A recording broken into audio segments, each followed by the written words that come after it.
A very good morning to all of you dear students. Welcome back to Gyan Manjari Modern School YouTube channel. Myself Disha Pandya and today I am going to teach you English grammar of standard 4th.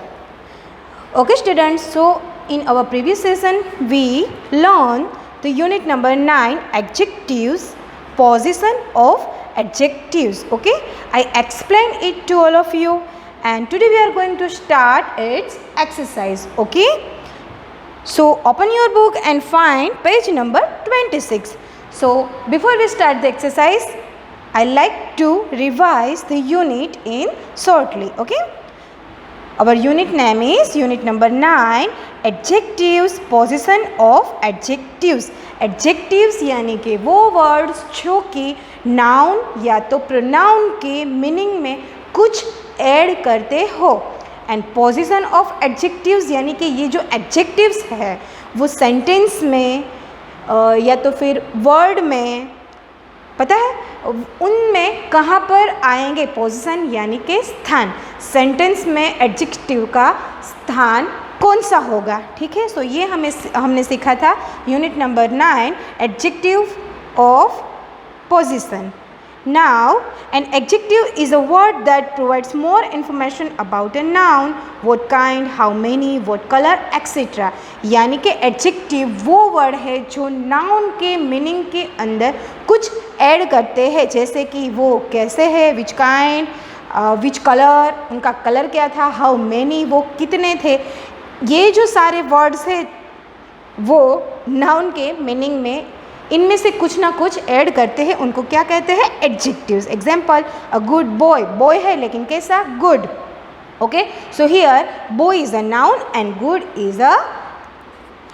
Is an adjective. Okay, 7 red apples, देखिए यहाँ पर 2 adjectives का use हुआ है. 7 and red both are an adjective because apple is a noun. Okay, so apple के noun के अंदर कुछ ऐड कर रहे हैं, जैसे कि पहले रेड, तो एप्पल है मगर कैसा, येलो नहीं है, ग्रीन नहीं है, कैसा है, रेड है. सो रेड एप्पल. और 1 2 या 3 ऐसा कुछ नहीं है, बल्कि डायरेक्टली कहा गया है कि 7 रेड एप्पल.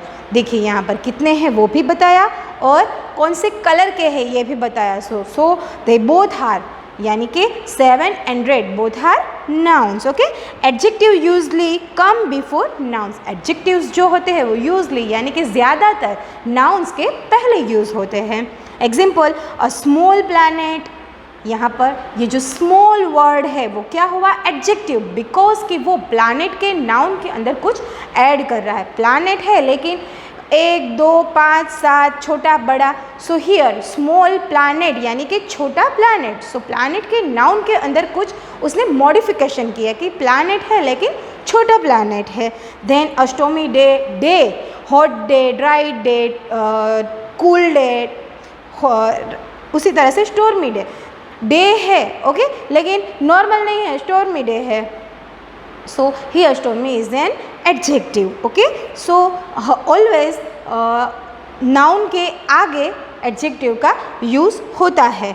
और कभी कभी focus on it, adjective also go after verbs like be, is, are, has, have, get, become, look, seem, appear, sound, taste, smell and feel. ऐसा नहीं है कि ऑलवेज एडजेक्टिव नाउन के बिफोर ही यूज़ हो. कभी कभी ये कुछ वर्ब्स यहाँ पर दिए गए हैं, मैंने जो अभी रीड किए, उन वर्ब्स के बाद में भी एडजेक्टिव का यूज़ होता है. ठीक है, example, kerosene lamps can be dangerous. यहाँ पर देखिए बी का यूज़ हुआ है. कैरोसिन लैम्प्स कैन बी, एक संभावितता दिखाई गई है कि कैरोसिन के जो लैम्प होते हैं जिसको हम बोलते हैं फानस, वो कभी कभी डेंजरस भी हो सकते हैं. सो हियर डेंजरस ये क्या हुआ, ये एक एडजेक्टिव है और जो बी के बाद में यानी कि वर्ब के बाद में यूज़ हुआ. सो ये सब कुछ हमने हमारे प्रीवियस सेशन में देख लिया था. ठीक है, आई होप कि आपको ये जो यूनिट है यूनिट नंबर 9 वो अच्छे से समझ में आ गया होगा.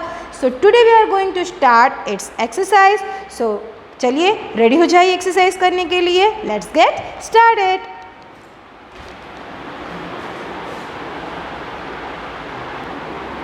Okay students, now pay attention to the board. Question number A, focus. read the following sentences, circle the adjectives and underline the nouns. देखिए यहाँ पर आपको कुछ यहाँ पर सेंटेंसेस दिए गए हैं. ये सारे सेंटेंसेस कहाँ पर है? आपकी GE की बुक में ऑन योर पेज नंबर 26. यहाँ पर आपको क्या करना है कि आपको एडजेक्टिव्स यहाँ पर सेंटेंसेस में जहाँ जहाँ पर भी एडजेक्टिव्स का यूज़ हुआ है वहाँ पर आपको सर्कल करना है, और जो कोई भी नाउन है उसके नीचे आपको क्या करना है? अंडरलाइन करनी है. ठीक है. So please read all this sentences. Okay, so here first sentence is this is an old fort. ये एक पुराना किला है. It has a beautiful garden. उसके पास एक प्यारा सा ब्यूटीफुल यानी कि सुंदर सा गार्डन यानी कि बगीचा है. सो स्टूडेंट्स देखिए यहाँ पर जो भी आपको एडजेक्टिव लगे उसको आपको सर्कल करना है, और जो नाउन है उसके नीचे आपको अंडरलाइन करनी है. ठीक है. सो फर्स्ट सेंटेंस में यहाँ पर 2 सेंटेंसेस है. देखिए, this is an old fort. So यहाँ पर पहले हम ये पता लगाएंगे कि नाउन कौन सा है. सो नाउन इज़ फोर्ट यानी कि किला. सो इसको हम अंडरलाइन करेंगे. एंड देन एडजेक्टिव, फोर्ट है लेकिन कैसा है? ओल्ड यानी कि पुराना. सो ओल्ड के ऊपर सर्कल कीजिए. This is an old fort. Here old is an adjective and fort is a noun. Second sentence, it has a beautiful garden. उसके पास एक सुंदर सा बगीचा है. So here garden is noun and beautiful is an adjective, क्योंकि जो noun है उसके मीनिंग में ये जो वर्ड है वो कुछ ऐड कर रहा है. गार्डन है लेकिन कैसा? ब्यूटीफुल. ओके. जैसे कि मैंने यहाँ पर किया है वैसे ही ठीक आपको अपनी जी की बुक में करना है. नाउन के नीचे अंडरलाइन एंड एडजेक्टिव के ऊपर circle. Okay. Next, my dog Bruno is small but he has sharp teeth. यहाँ पर देखिए, यहाँ पर भी 2 सेंटेंस है. My dog Bruno is small. यहाँ पर dog and Bruno are nouns. Dog and Bruno are nouns क्योंकि ये किसी ऑब्जेक्ट का निर्देश करते हैं. ये नेमिंग वर्ड है. इज वर्ब है एंड स्मॉल. डॉग ब्रूनो है लेकिन कैसा है? Small. So small is an adjective. Bruno कैसा है? स्मॉल यानी कि छोटा है. But he has sharp teeth. Okay. So here noun कौन सा है? ये प्रोनाउन है, लेकिन हमें यहाँ पर प्रोनाउन के ऊपर अंडरलाइन करने में हमें सिर्फ यही बताया गया है. नाउन के नीचे अंडरलाइन कीजिए एंड एडजेक्टिव के ऊपर सर्कल कीजिए. ठीक है. सो यहाँ पर देखिए, शार्प टीथ यानी कि एकदम नोकीले दांत. किसके? नाउन कौन है हमारा? Dog Bruno.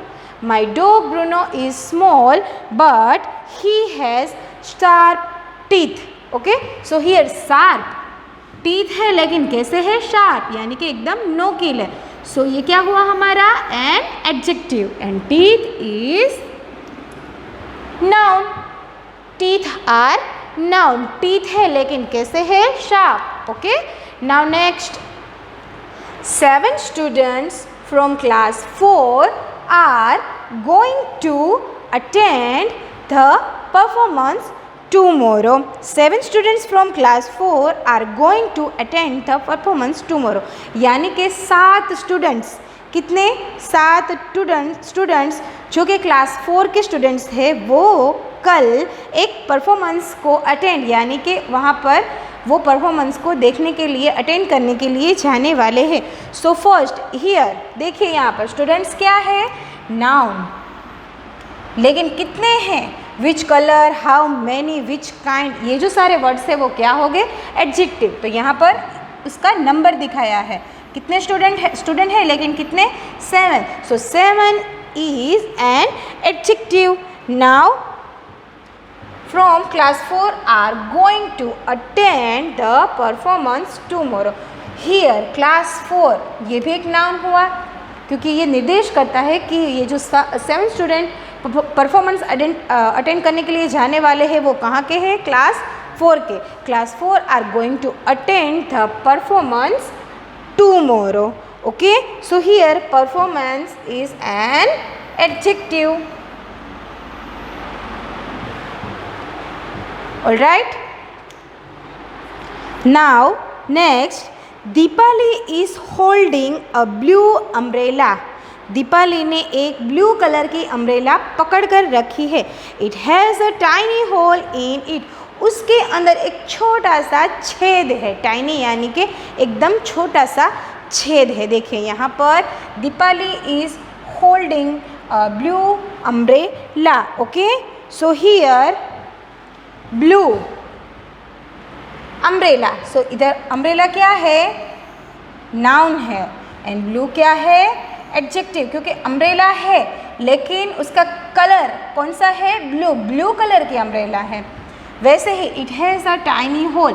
होल है, होल क्या हुआ, नाउन, लेकिन कैसा है, टाइनी यानी कि एकदम छोटा सा.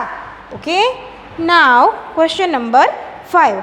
Draw a straight line in your notebook. आप अपने नोटबुक के अंदर एक स्ट्रेट लाइन खींचिए. The teacher said. किसने कहा, टीचर ने कहा. आप अपनी नोटबुक में एक स्ट्रेट लाइन खींचिए. ऐसा किसने कहा, टीचर ने. देखिए यहाँ पर स्ट्रेट लाइन. ओके, लाइन लेकिन कैसी, straight.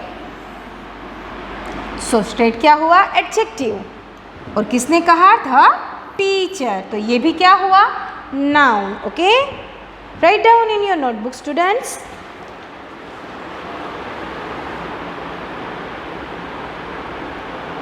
Okay students, now we will move forward to our next question.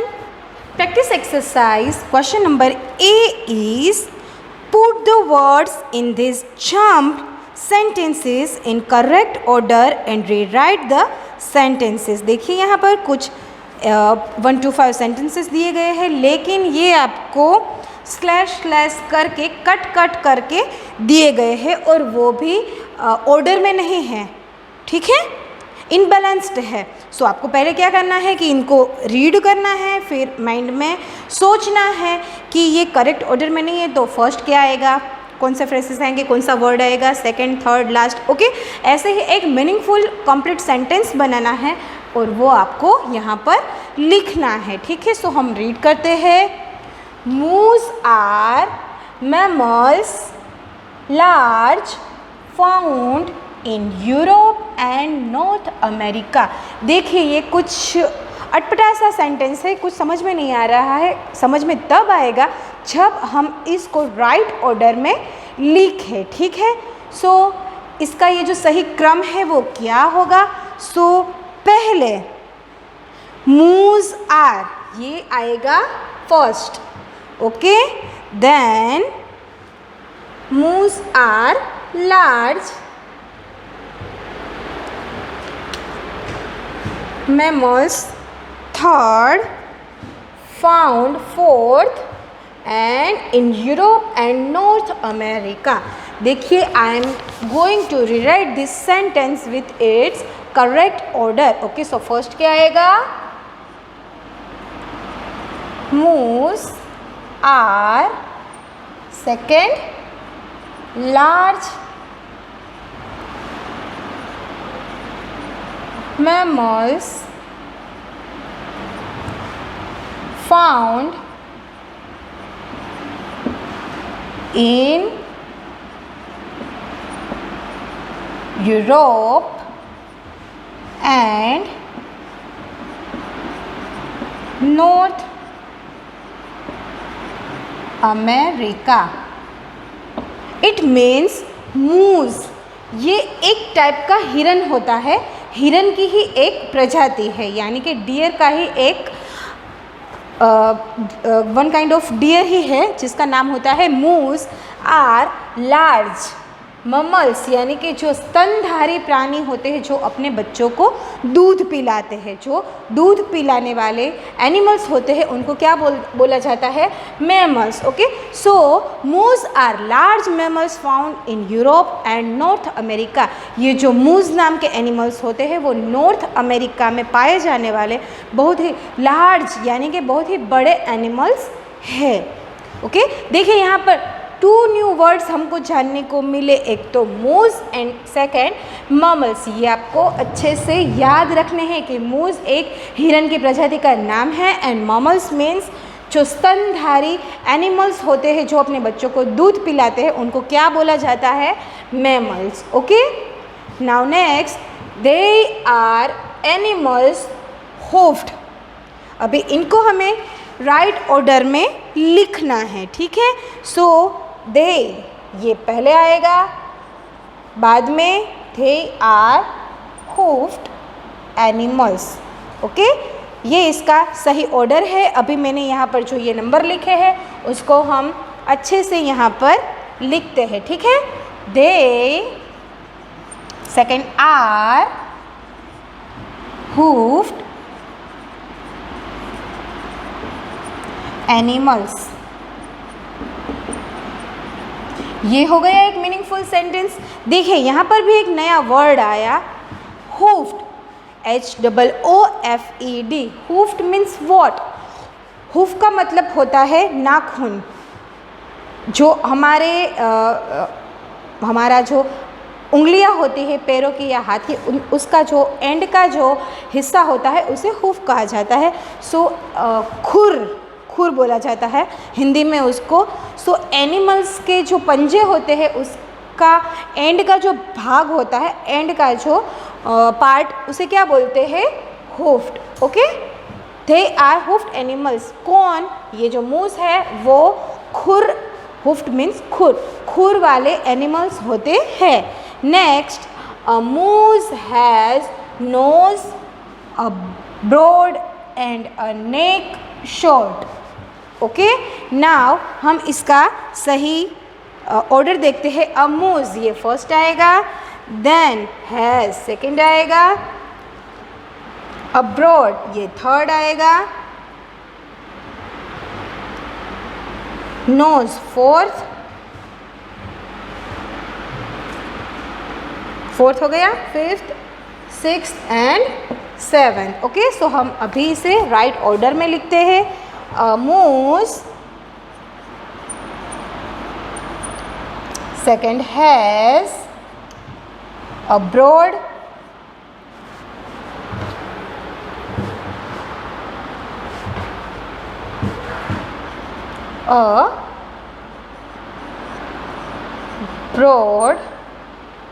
fourth nose, fifth and a sixth short neck। ये है इसका सही order. A moose has a broad nose, उसकी जो नाक होती है वो बहुत ही ब्रॉड होती है, एंड अ शॉर्ट नेक, और उसका ये जो गला होता है वो छोटा होता है। किसका? मूस का, one kind of deer. Okay, now next, males big have antlers. Okay, now हम इसका सही क्रम लिखते हैं। Males have big and antlers। देखिए इस टाइप का क्वेश्चन आपकी बुक में फर्स्ट टाइम आया है, तो ये आपके लिए थोड़ा सा हार्ड है। सो प्लीज़ इसको अच्छे से केयरफुली याद रखने की कोशिश कीजिएगा, ठीक है? अभी हम इसका सही क्रम लिखते हैं। Males have big antlers. देखें यहाँ पर मेल मूस के बारे में बात की गई है। ये जो मेल मूस होते हैं उनके पास बिग एंटलर्स मीन्स सींग। हिरन के, गाय के, भैंस के जो सींग होते हैं ना, उसके हेड के ऊपर उनको क्या बोला जाता है? एंटलर्स। ओके, जो मेल मूस होते हैं उनके पास बड़े वाले एंटलर्स होते हैं। Next, they are runners and good swimmers. They are, इसका सही क्रम क्या होगा? दे आएगा पहले, आर आएगा उसके बाद, देन गुड आएगा थर्ड, रनर्स आएगा फोर्थ, देन एंड आएगा फिफ्थ एंड स्विमर्स आएगा सिक्स्थ। ओके, सो हम इसको भी लिखते हैं, दे आर, थर्ड क्या है? गुड, फोर्थ क्या है? Runners, and swimmers. देखिए यहाँ पर मूस के बारे में क्या कहा गया है कि ये जो मूस होते हैं they are runners, they are good runners, वो अच्छे रनर्स यानी कि अच्छा दौड़ते भी हैं एंड अच्छा गुड स्विमर्स यानी कि अच्छा स्विमिंग भी करते हैं। ठीक है, write down in your notebooks.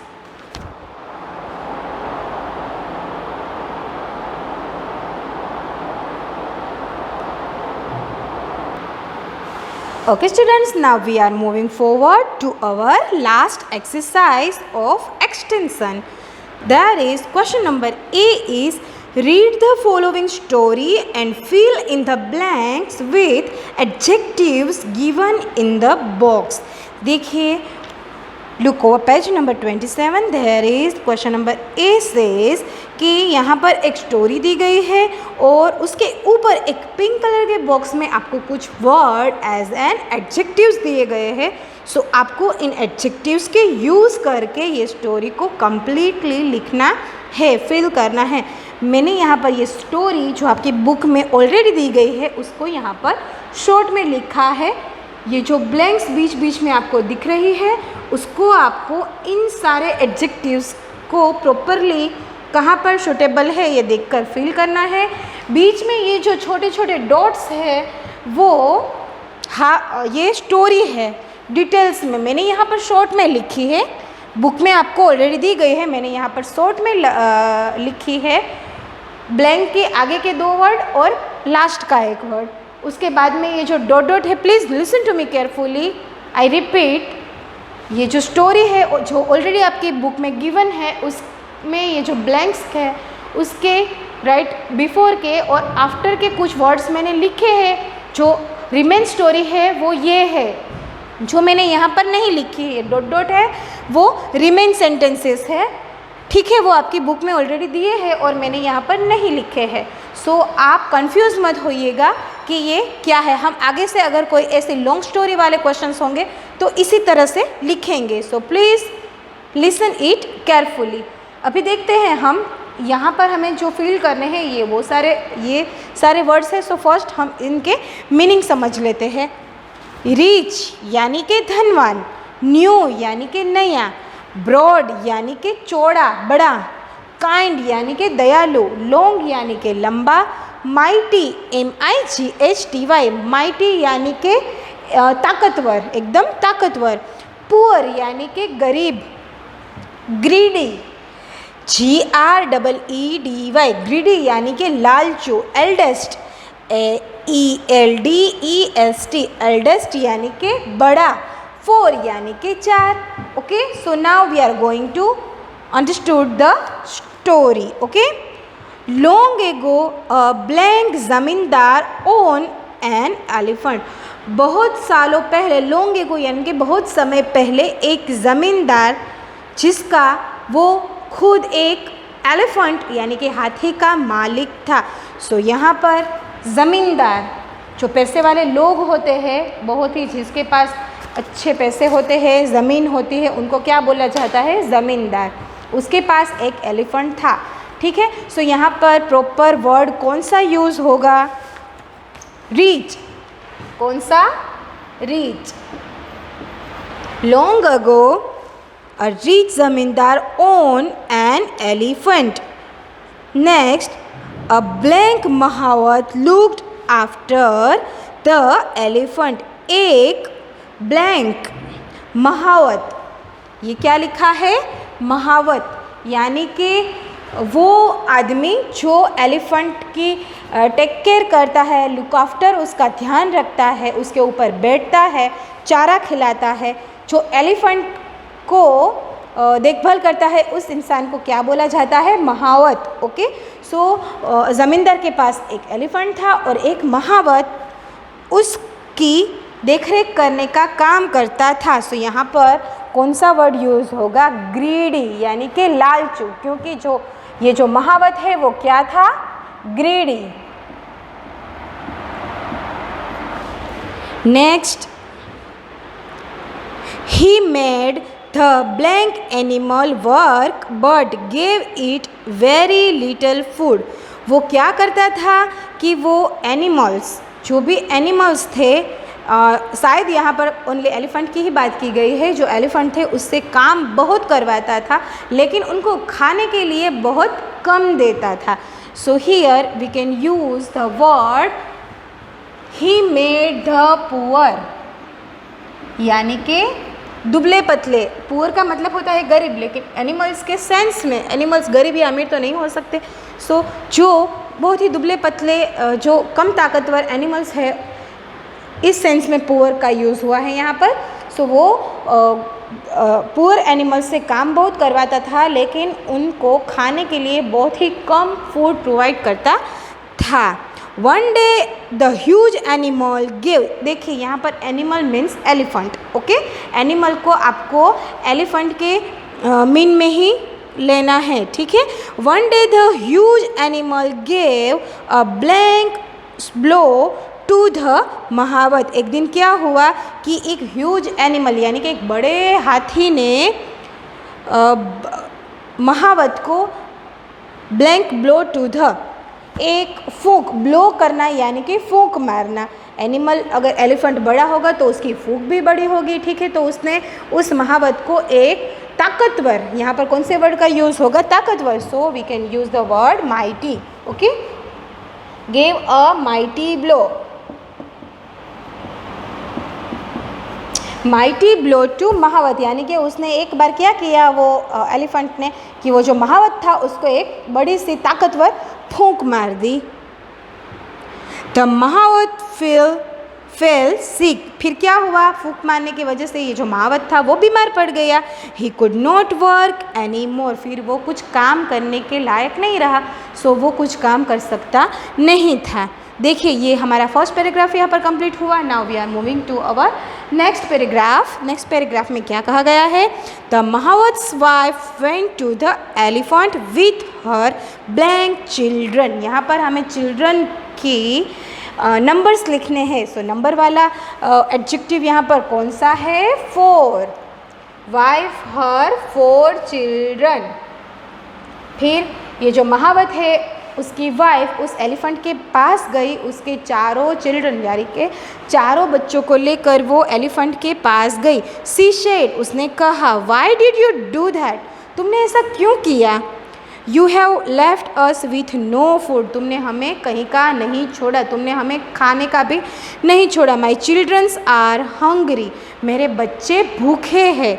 ये महावत की वाइफ ने एलिफेंट को कहा, जिस एलिफेंट ने महावत को फूंक मारकर बीमार कर दिया था। फूंक मारी, सो मे बी वो गिर गया होगा उसकी फूंक से और उसको कहीं पर चोट लगी होगी, सो वो कुछ काम करने के लायक नहीं रहा होगा, ठीक है। इसके अगर वो काम नहीं करेगा तो पैसे कहाँ से कमाएगा, और पैसे नहीं कमाएगा तो अपने बच्चों को क्या खिलाएगा। इसीलिए उसकी वाइफ एलिफेंट के पास गई और उसने कहा कि ये तुमने क्या किया, तुमने हमें कहीं का नहीं छोड़ा, मेरे चारों बच्चे भूख से बिलख रहे हैं, ठीक है। नाउ अवर लास्ट पैराग्राफ, ये जो स्टार्स है वो तीनों पैराग्राफ के लिए है। Now last paragraph, the elephant was a blank animal, जो एलिफेंट था वो एक, यहाँ पर एलिफेंट की हमें कोई एक क्वालिटी दिखानी है।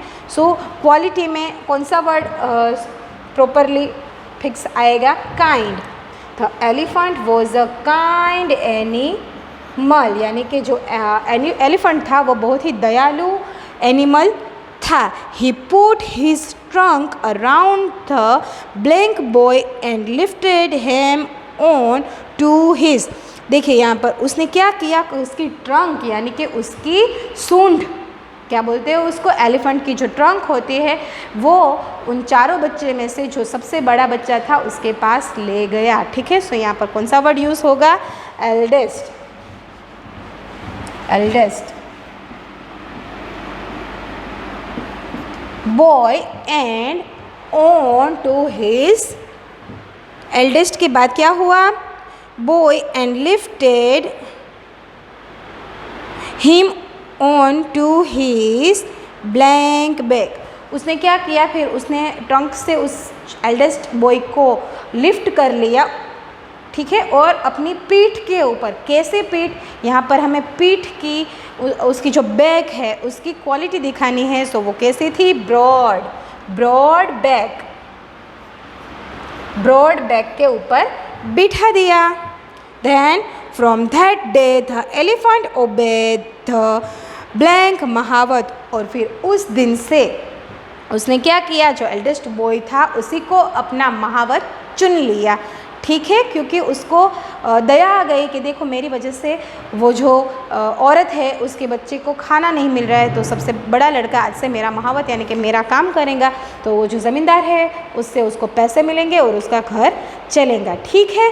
सो उसने अपने बैग पर बिठा दिया एंड वो ओबे यानी कि आज्ञा का पालन करना, जो महावत होते हैं वो जो कुछ भी एलिफेंट एक समझदार एनिमल होता है, अगर उसको ट्रेन किया जाए अच्छे से तो वो कुछ भी करता है, आज्ञा का पालन करता है। ओबे करना यानी कि आज्ञा का पालन करना। फिर उसने आज्ञा का पालन करना शुरू कर दिया, किसका, उस लड़के की आज्ञा का, ठीक है। सो यहाँ पर कौन सा वर्ड, न्यू भी आ गया, ब्रॉड भी आ गया, काइंड, लॉन्ग, माइटी, पुअर, ठीक है, सब ये लॉन्ग का तो यूज़ नहीं हुआ, एल्डेस्ट, ग्रीडी, पुअर, कौन सा बचा है, न्यू महावत, क्योंकि पहले कौन था, इसके पापा, अब कौन है, ये। So we can use the word new. I hope कि आपको ये एक्सटेंशन एक्सरसाइज है वो अच्छे से समझ में आ गई होगी। सो लिख लीजिए।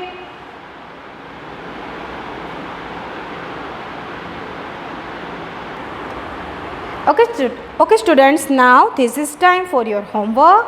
So write down this homework in your book. Right this exercise in your GE book. अगर आपने GE की नोटबुक बनाई है तो उसके अंदर लिखनी है ये एक्सरसाइज, और अगर आपने बुक नहीं भी बनाई है तो आपकी ये जो ग्रामर की ये जो टेक्स्ट बुक है उसके अंदर ये एक्सरसाइज आपको कम्प्लीटली लिखनी है अपने होमवर्क में, ठीक है। एंड देन ग्रुप में आपको उसकी पिक क्लिक करके भेजनी है। ओके, सो मिलते हैं हमारे नेक्स्ट सेशन में। Till then take care, stay home, stay safe, good bye.